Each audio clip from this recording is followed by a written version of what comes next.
Okay, folks, we have Coach Kim Caldwell, Jewel Spear, and Talasia Cooper up here. We're going to open up with a statement from Coach, and then we'll go to some questions for the student athletes, and then we'll come back with Coach. If you have a question, please raise your hand. But, Coach, if you don't mind, an opening statement, please. I thought we played really, really hard, probably the hardest we've played all year, which is what we needed. And I thought we played as a team, which is something we've really been working on.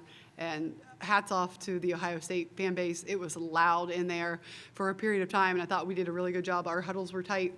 We did a really good job of playing through the runs, which is something we talked about. Okay, we'll open up the floor for questions for the student athletes. Please. We have our report for both Julie and Talasia. Just what does it mean to be in the Sweet 16 this year? It's great. We've been working hard to get here all year. We put in the work day in and day out, and this is something we wanted. Yeah, I say it means a lot for this program and the people that are here right now. With Coach Kim coming in for her first year and the people that stayed and the transfers that came, it just talks a lot about the culture that we established on day one and that everybody's playing a part in what we're doing right now. Jewel, what does it say about this group to come back after that Ohio State 16-0 run and kind of punch right back? Yeah, we knew that they were going to go on a run. They're a really good team. We went on our run. They went on their run. But we just stuck together. Our huddles were very tight. We stayed calm. It was very loud in there, so we needed each other, and we had each other's back.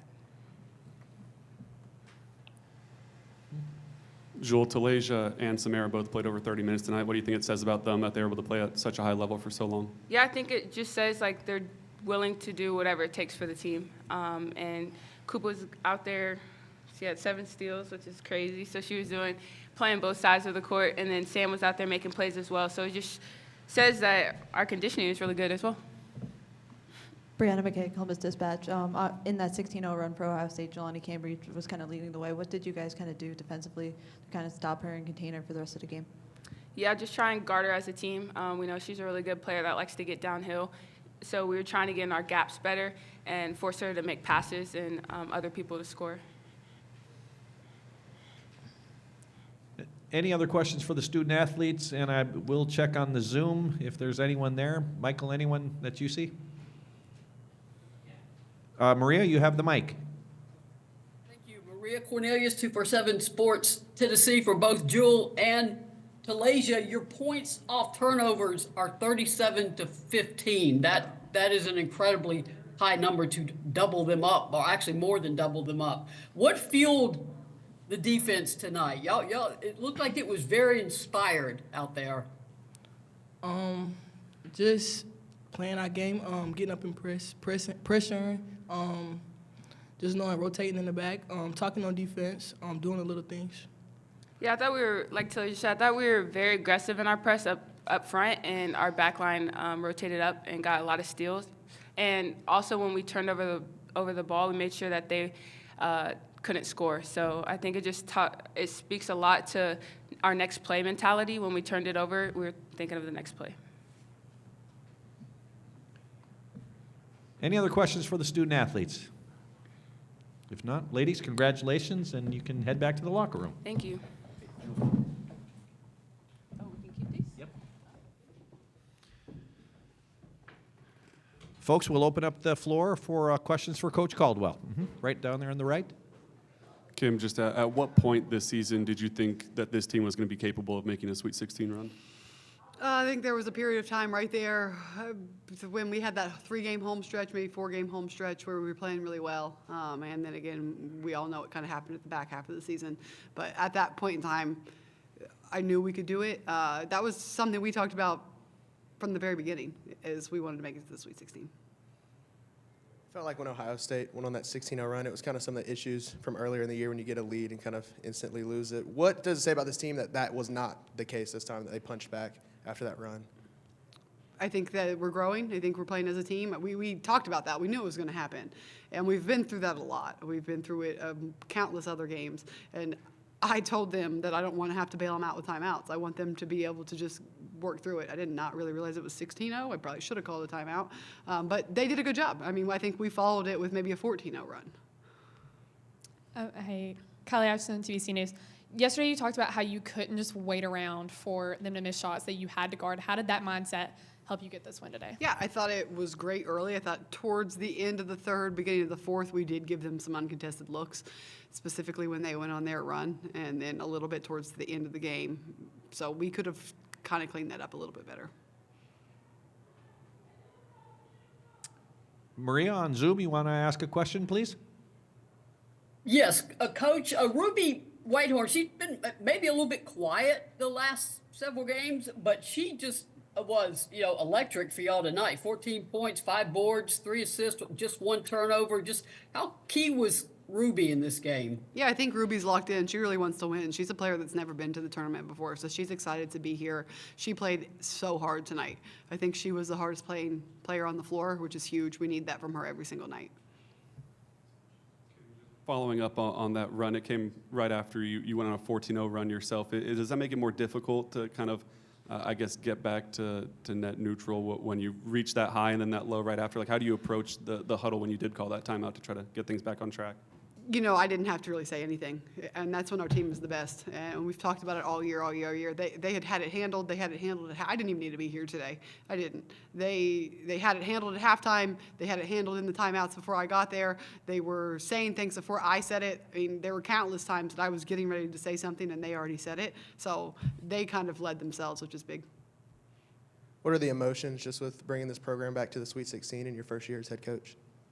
I'm happy for them. I'm happy to see how excited they are. I guess at some point in time, I told them if we make it to the Sweet 16, they can wear whatever shoes they want, and they remembered that. I mean, they were telling me that when there was still time on the clock. And so just to see how excited they are and see what it means to them is nice. Yeah, the questioner online had the question to the players. You guys forced 23 turnovers.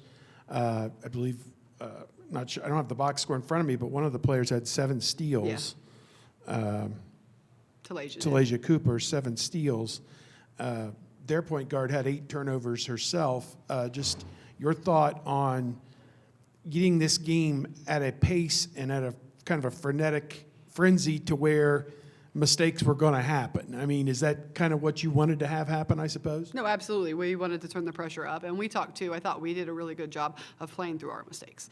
We had a couple possessions where we turned it over and we got it right back. We turned it over and we got back and contested a shot at the rim and got the rebound. We would miss a layup and then we would go get the rebound. And so we knew it was going to be a kind of a game of mistakes. Anytime you have 2 teams that press and pressure and there's a lot of possessions, you're going to have some empty ones. And it's just making sure that the other team doesn't capitalize off of it.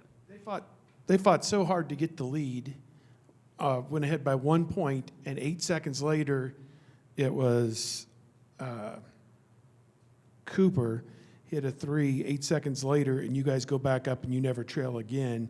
Just for them to have worked so hard to get the lead and then you grab it right back, that's got to be a little bit of a deflation for them and a big shot for you guys. Yeah, I think that, again, when you have teams that go on runs, you know that they're going to take a lead. We talked about it at halftime. We knew that we were up by 5.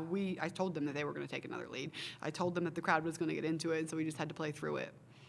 The 3 in the corner by Whitehorn to beat the shot clock, that felt like that was it. At that moment, it was probably, they weren't coming back probably from that. Yeah, and we did a really good job. I think 2 weeks ago, we would have shot a shot at 28 seconds on the shot clock, and it probably wouldn't have been a good one. So I thought we had 2 buzzer beaters that were the one more pass with the shot clock violation. That means we're just playing offense together for longer, which is something we really spent the break working on. Samara Carpenter, TVC News. Hollingshed and Spearman both hustling and applying a lot of pressure tonight in the paint. How has their contribution to that helped the team's success tonight? I thought Jill played great. I think Z played great too. And Z, we kind of always get that from Z, but Jill really stepped up. She was being so aggressive early in the game, and so she helped us realize that we could go inside. And Z hit some big buckets for us late to kind of seal the deal as well. Coach, you mentioned the crowd a couple times. You got a chance to coach against this team, see the way that they play. What are kind of your impressions of this Ohio State program and where they can be? This is obviously second straight year where they fell short of the Sweet 16, and obviously their aspirations are to come back and get there eventually. Yeah, I mean, it's a stacked roster, a great program, great fan base. I don't particularly want to come back. It's really, really close to my hometown, so that was cool. A lot of familiar faces for me, which I appreciate everyone that traveled to watch us. Our coaching staff is all kind of from this region, Cincinnati, Ohio, West Virginia. So it was nice to see some familiar faces in the stands as well. Coach, in the second half, they kind of went for a shorter lineup, Ohio State. How did you guys kind of capitalize on that, especially in the fourth quarter? Yeah, I think we wore them down, and I think towards the end, they just didn't have gas to keep us in front of them. Going to head back to the Zoom. Maria, another question? Coach, two quick questions. One, you won the rebound battle and second chance points 21-6. That is a lopsided stat in your favor. Just talk about how aggressive y'all were on the offensive glass, and then second part, this team has been up and down. I mean, they've had a lot of adversity. They've had some big wins. I know you're not done yet, but how proud are you of this team to get to this point right now? I'm incredibly proud of this team, and I'm proud of our rebounding effort. It takes rebounds to win in March, and we know that, and we have to continue to do that. Any other questions? If not, Coach, it's been a pleasure hosting you and your team. All the best in regionals. Thank you. Yes. Thank you. Yes, you're welcome.